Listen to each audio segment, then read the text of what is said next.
Welcome to No Hacks Show, a weekly podcast in which we talk to smart guests about the many ways you can optimize your online presence. My guest today is Samuel Larsen, and we're about to discuss loyalty programs in e-commerce and how you can use them to boost your e-commerce business. Samuel is the founder of CRO Gurus, a conversion optimization agency where he optimizes e-commerce storefronts and squeezes more profit out of their clients' current traffic. Samuel, welcome to the podcast. What a pleasure to have you on. Hey, it's great to be here. Looking forward to this. Thank you. So as an icebreaker question, you are a former professional level poker player, and you did that right before CRO Gurus. So CRO is a very diverse industry in terms of backgrounds of people who get into it, but I've never heard anything like this. I'll be honest. I talk to a lot of people on this podcast, but something like this. So what the hell? Like, can you explain the connection? Like, how did you jump from poker to CRO?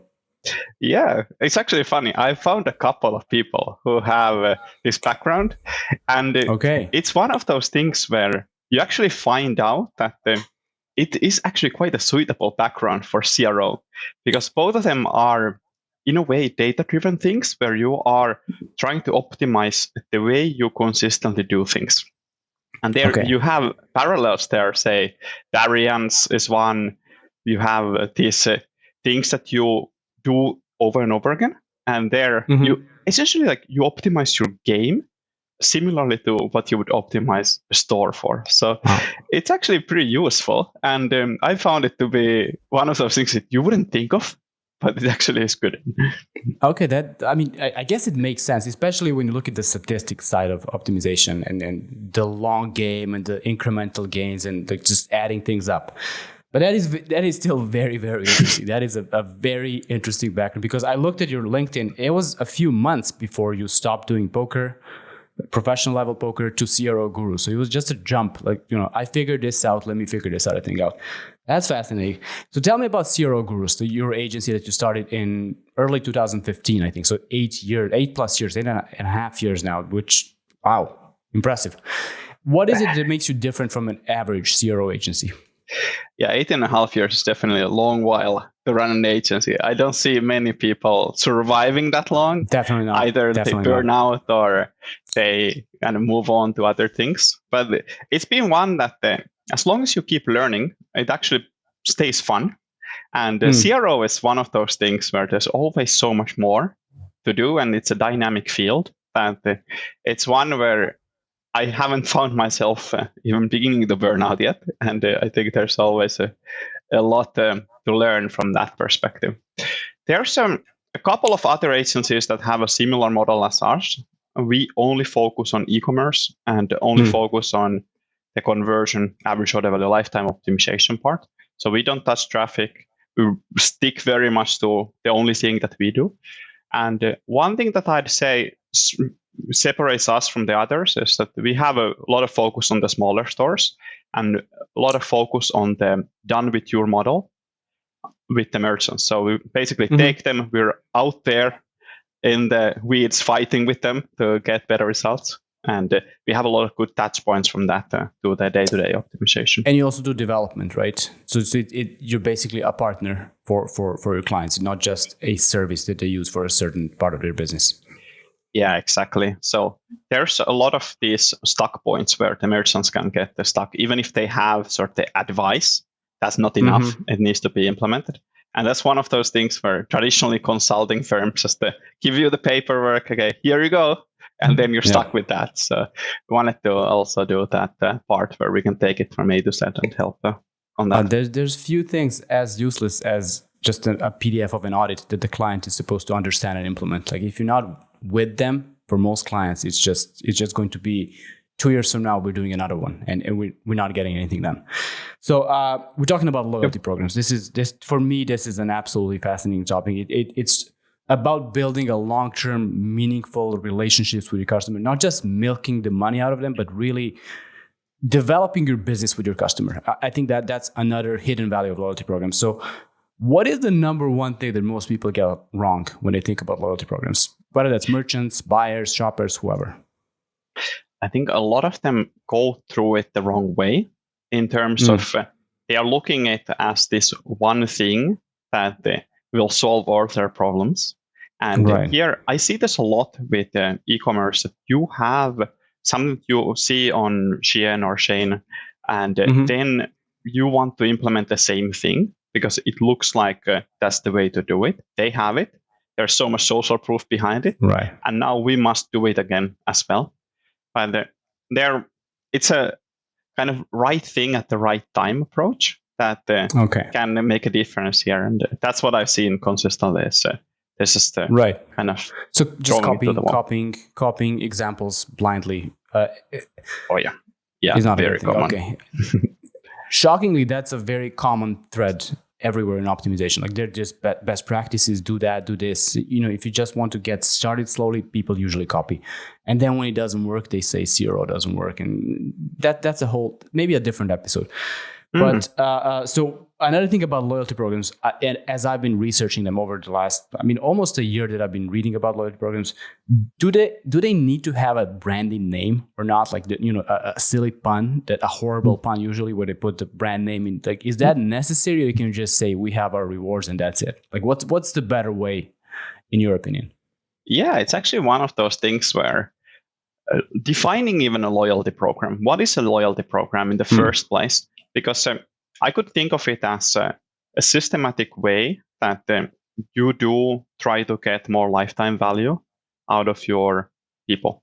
And that's some kind of reward or perk is usually associated with it.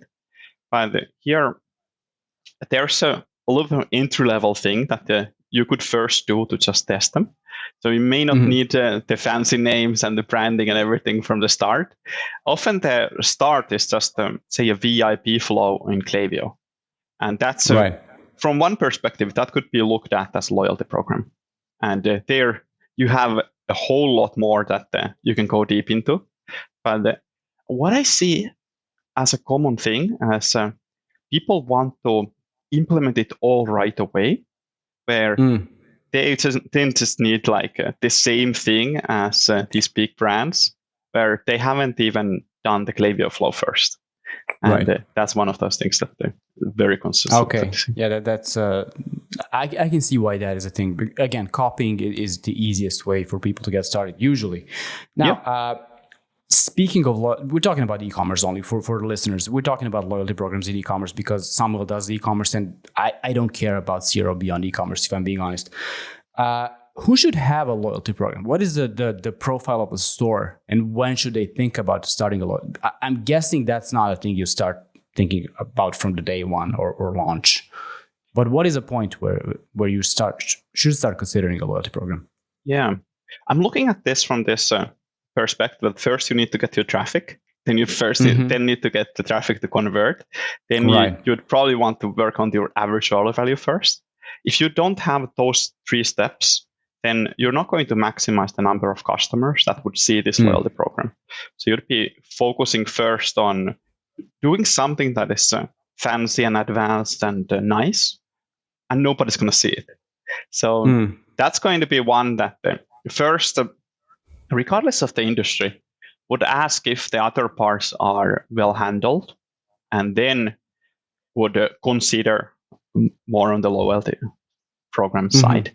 Here, if you take a look at this, how is it in offline? Because there's a lot to learn from retail and offline.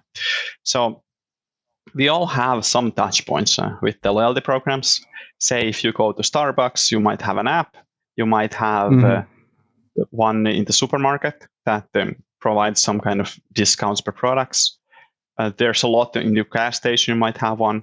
So they are trying to optimize these ongoing purchases when you have a choice whether you are going to engage on it or not.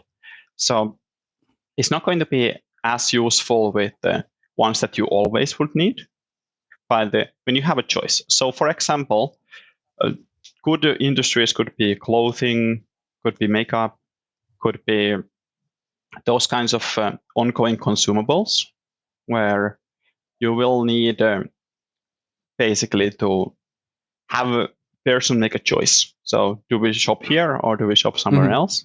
And often it can be one thing that gives them a reason or excuse to then do that more often. Right. So repeat purchase. I mean, a BMW is not going to have, they will have a loyalty program, but it means less than a clothing store or a skincare store or anything that's replenishable that it needs to be bought every few months, which makes a lot of sense, of course. So what are the biggest benefits? Let's talk about that. What are the biggest benefits from having a loyalty program? I mean, yes, it's obvious you want them to come back, but are there any other hidden benefits there that a brand is going to have from implementing a loyalty program? Yeah, and definitely, if you look at this, in some ways you're looking to make your customers make irrational choices. So if they can be persuaded with that program to turn a low or medium lifetime value customer into a high one and keep the purchase going, then the lifetime value is of course going to increase and the store will benefit. And there, one of the main things is just thinking, how can you stop people from not buying and getting that going? So you should first have a little bit of an ongoing idea of how the purchase journey can be from just the first purchase all the way up to multiple purchases. And then you can start planning how that loyalty program would be. You need to know what the next steps would be, and then be able to understand what kind of timelines those would be. And then you can start nudging people the right directions. But first do the research, and only then can you start to really see how you might benefit from it when you can tackle these issues along the multiple journey or multiple purchases journey path.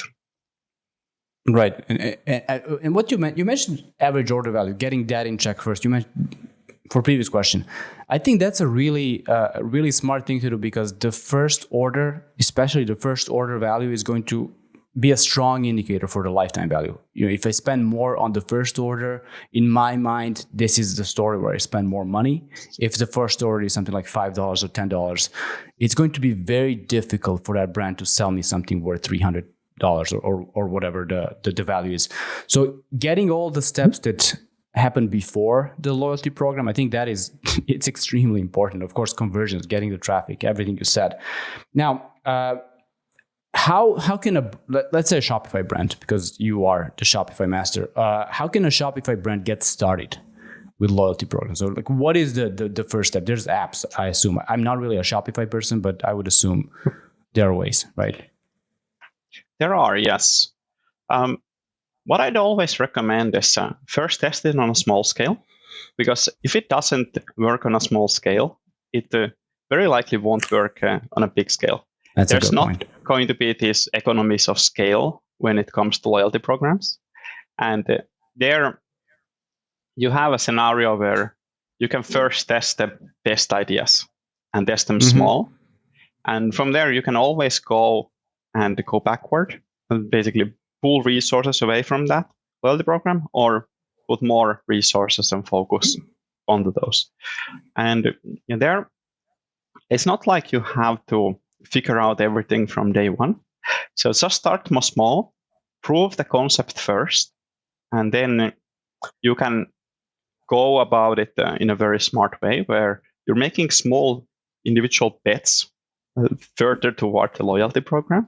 But then you are unlikely to lose a lot of money or attention in building something really fancy. And there's apps for it, but I'd say the biggest cost there is actually not the app oftentimes. It is your time and attention, which as a merchant, there's so many things to focus on. And that focus will be away from somewhere else. And there you really have to think of the alternative cost concept, as well as the diminishing marginal returns with the loyalty program. So often there's an 80-20 way where you don't have to get too involved until it works well. Starting small, how do you do that? Because it's not installing an app and going full scale. Do you do it manually? Do you just reach out to people and ask them if they're interested, or offer them rewards? How do you start small? Yeah. I would just think of that sort of VIP flow on Klaviyo. Mm-hmm. I would also Okay. think of a landing page. You can just put a landing page Right. together and include that into the flow.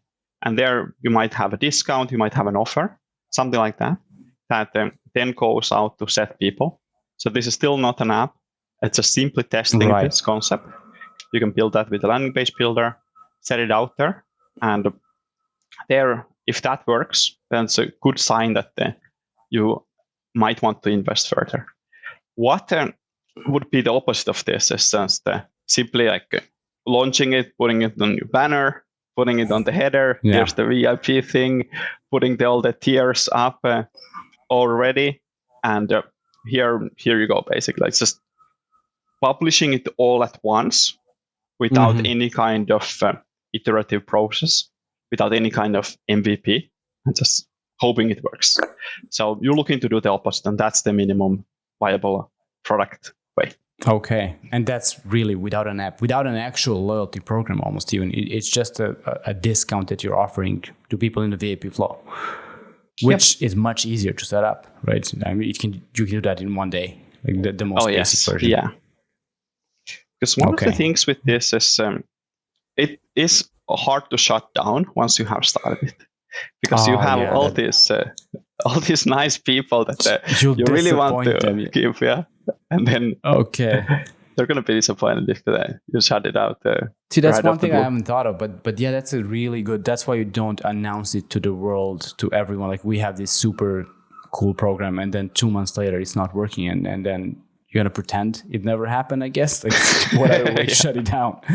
Okay, that's a very interesting thing. Something I haven't thought of, to be honest. Yeah. So what are the most important KPIs with a loyalty program? Like, how do you measure success of a loyalty program? Yeah, you'd be looking at the lifetime value cohorts, and there you have an option to even include some people in the loyalty program. Say if you do this with Klaviyo flows, for example, you can have a different flow for the VIP and non-VIP. So basically, you would all take all the VIPs and just see how these VIPs perform when they get the loyalty flow versus when they don't, or they get some other flow. And there you can start seeing how that is. And the thing with those is that, at least on Klaviyo, you can easily measure how do these cohorts perform. And there you'll be, of course, then making the financial calculations, because revenue alone is not a thing. You also have to take into account the costs of it. You have probably slightly lower margin, these kinds of things. And there's a lot that goes into it. When as a merchant, knowing your numbers, of course, you'll be able to figure it out from there. And what I'd say usually is if you're not going to be able to get very good results with this simple way, don't go the complicated way, because there's so many other things where you can get good return on your time investment. And it's just going to be one of those things where it is nice to launch. And nothing feels better than launching a loyalty program, because here we're building a community. I would assume, it's like it's nice, and in the merchant's mind, there's all these people that love you and keep coming back forever. And at least it's often not the case. I mean, great things happen in minds. Like, you can imagine it's going to work, but you don't really know until you measure it. And like you said, you're also cutting down your margins. So you know, if it seems to work really well, if you're giving them too many rewards points, too much benefits, maybe it doesn't really work for you as a merchant. This is why the merchant needs to know their numbers, of course. One more thing I want to talk to you about is different types of loyalty programs. Obviously, like, it all boils down to the same thing. Like, you buy often, you get something, but there are different ways to set it up. So, two that I want to talk about today is loyalty points, which is, I think, the most simple one. Like, every dollar gets you 10 cents or whatever in future purchases. And then tiered memberships. So can you tell me about loyalty points first? Like, why would anyone want to go with loyalty points versus the other one and the other way around? Yeah, definitely. This is, when it comes to the loyalty points, that's typically the simplest way I often see this actually combined. And this was one of the first things that I got in touch with loyalty programs when I was doing the poker thing. And this is one where you see this in poker, you see this in sports betting, you see this in gambling. One of those things where you have a lot of choice whether you want to do it in this particular place or not. And so kind of a recreational activity. So these loyalty programs and extra perks can really motivate you to feel like you're getting something extra than just the kind of activity. And they had it set up really well where you could actually get a Porsche if you got enough points. And that became a thing for many aspiring players like myself as well, where it's completely irrational to go for the Porsche instead of just earning the money. But many people were just grinding for the Porsche. Right. I saw such a real example of how irrational people can be with this thing if you set it up right. And these loyalty points were redeemable in a pretty simple manner toward the different purchases, etc. So that's typically the model you get. So the more points you earn, you can then turn them into something else. Or they can just be credit for future purchases in the most simple case, right? In e-commerce, at least. Yeah, that's true. Yeah, you have basically a choice. Often it's like you can turn this into a discount, or you can turn this into some kind of branded product, or one of these things. Before you continue, what color is your Porsche, the one that you won? Yeah, that was one of the things that I lowered my aspirations, realizing I couldn't get to the Porsche. Then my next goal was to get a TV, and then I lowered myself from there. And and then I think I got the T-shirt out of it. So. Hey, that's something. If it says my car is fast, like, that's almost the same thing. You know, there's this Netflix documentary actually from last year, Pepsi Where's My Jet? That's exactly about this. Like Pepsi in the 90s had some, you collect the bottle caps, like millions of bottle caps, and if you send it to them, you get a jet, like an airplane. And they thought nobody in the world was going to do that. But there was one kid whose life mission was to collect enough and send it to, and he did. And they didn't give him the jet. And like, there's an 1.5-hour documentary on Netflix about his mission to collect that. I'm sure it's their production, so it's still there for sure. Which is like the most extreme example, I guess, of loyalty programs and rewards that you probably shouldn't promise what you cannot deliver. I guess that's the lesson. The second one is tiered memberships, like that, but you can combine them obviously. So tiered memberships is it's pretty much the same. Like you earn some credits and then they put you explain it better. Yeah, often you'd have some simple milestones there. A simple way to think about it is actually many e-commerce stores right now have the more you buy, the better shipping you get. For example, you get free shipping at this point, you get free expedited shipping at this point. It works very similarly, where say on a tiered membership example, you could have 1 year purchases, and then you get a gold, silver, bronze level based on that. And in each of those levels, you get better perks, maybe faster shipping, maybe some kind of extra small discounts, better delivery terms, these kinds of things. I think airline companies are really the ones that push this with frequent flyer miles, like silver miles, whatever, and then you get perks basically. But one question about these tiered memberships, because when you're designing that, it's very easy to go deep and make it complicated. Like how many levels should you have? What's like an optimal range? Yeah, I see 3 a lot. 3 seems to be the magical number. Because Steve Jobs loved the number 3, and like everything is better when. Yeah, you can have this gold, silver, bronze, which is simple to understand. So you have the best, you have the medium, and then you have the beginner type of level. There, once you start getting into more, it basically requires study from the person incorporating those or using the loyalty points, and then if something's complicated, it puts unnecessary friction into it. And in e-commerce, you don't need the friction. You just want people to kind of understand it. It feels safe. I know how this works. And okay, here I am at silver tier. This is what I need to do to get the gold tier. This is the downside. If I don't shop right now, I'll get to the bronze tier, and then lose. You have that like clear rules for the game. And I guess emails and email marketing should be really a good way to get people from one tier to another and prevent them to drop. Like, you're at risk at losing your benefits if you don't, like, here's a coupon code to buy. And I guess that's a very, especially with Klaviyo, with a tool that has good email integration. That's the way to go, right? That would be the way to go, because you don't have that many other touch points with the people that have purchased. You could do SMS, of course. Right. And that is one, but beyond that, email and SMS tend to be your things. So that's the channel that you'd usually want to go for. Right, but you don't just let it happen. You don't let people just organically, and you hope they switch from one place. You want to nudge them. You want to push them from one level to another. Okay, big time. from If you don't, you're basically just giving out margin for free. Because that's exactly what it sounds like. Yeah.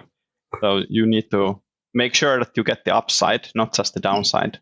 And that's what the good program is about. I like that sentence right there. Get the upside, not just the downside of loyalty program. I think that's really important. So you can also offer exclusive access and perks, and you can offer personalized recommendations and so on. So one thing you mentioned in your video is offering exclusive access, like early access to products, and really using this most loyal customer base to actually build out your products and your offering before it's offered to everyone else. Like, this is another hidden benefit of loyalty programs, I guess, right?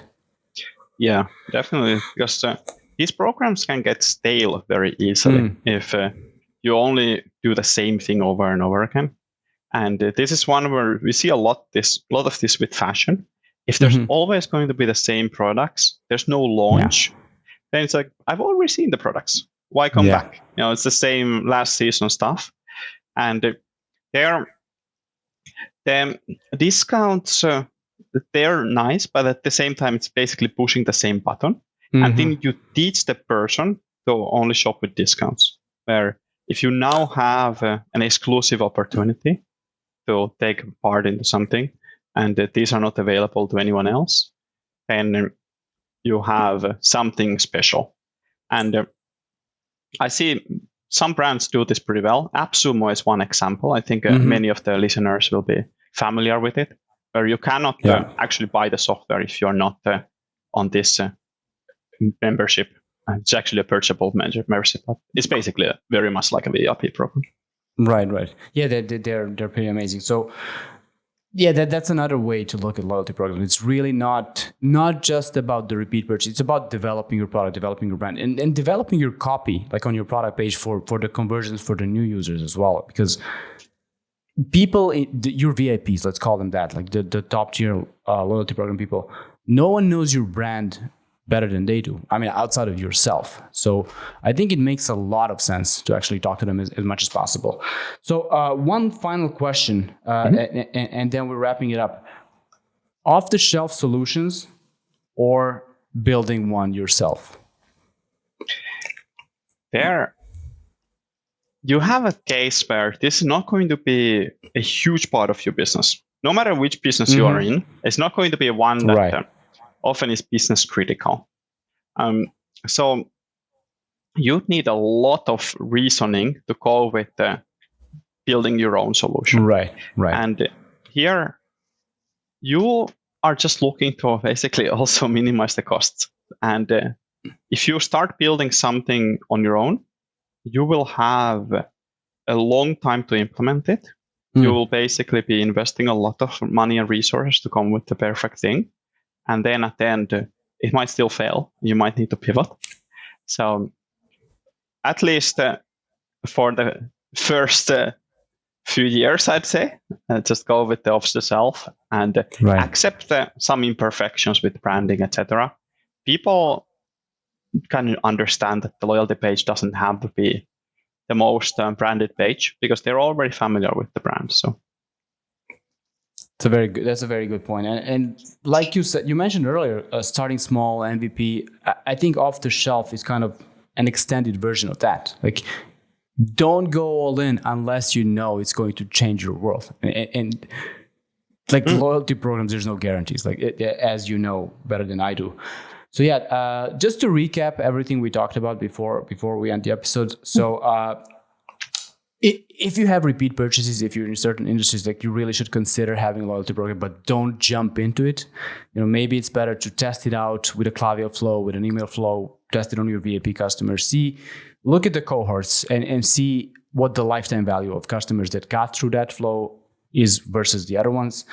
And then two different ways, loyalty points, tiered memberships that you can also combine, exclusive access and perks. And I think one of the most important takeaways really here is don't complicate this. Like, unless you know you need to complicate it, like start simple, start small, and take it from there when it makes sense.